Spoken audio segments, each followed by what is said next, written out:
Good morning and welcome to today's lockdown lesson.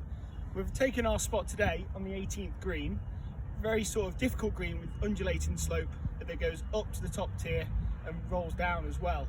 So we want to know the most efficient way to get the ball onto the top ledge without making it too difficult to make sure you finish off with that perfect score.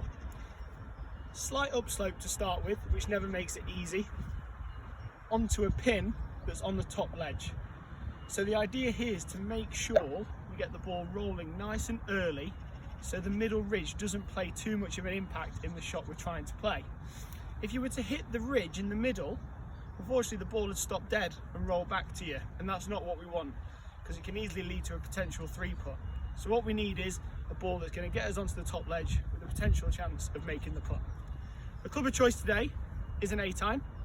The reason for this is it'll keep the ball low just before the ridge, roll up to the top. Now how I would approach this is very much like a putting technique. I think it's really important to link into something we always do on every single hole.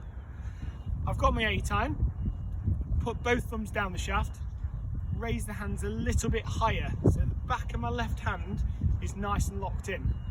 This is so important because as soon as we start to flick or try and help the ball, we create a ridge and add loft.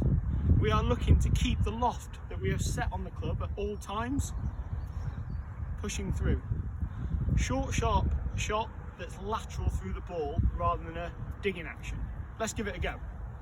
So I'm setting into my ball, having a couple of nice little practice swings here, side to side.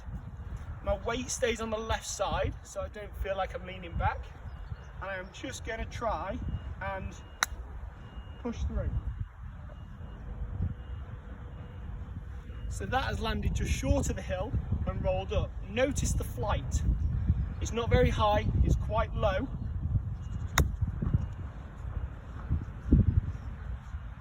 Runs up the hill with the back of my hand locked in. If I was to choose a more lofted club,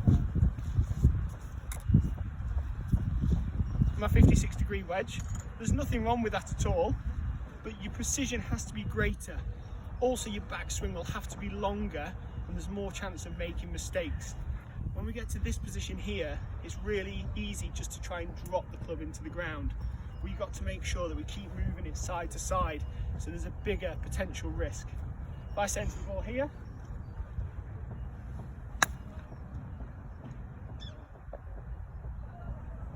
I've had to fly it all the way onto the top ledge. Now, I'm not too unhappy with that shot, but I know the safest shot to play is the A-time to get the best possible results. Have a good day.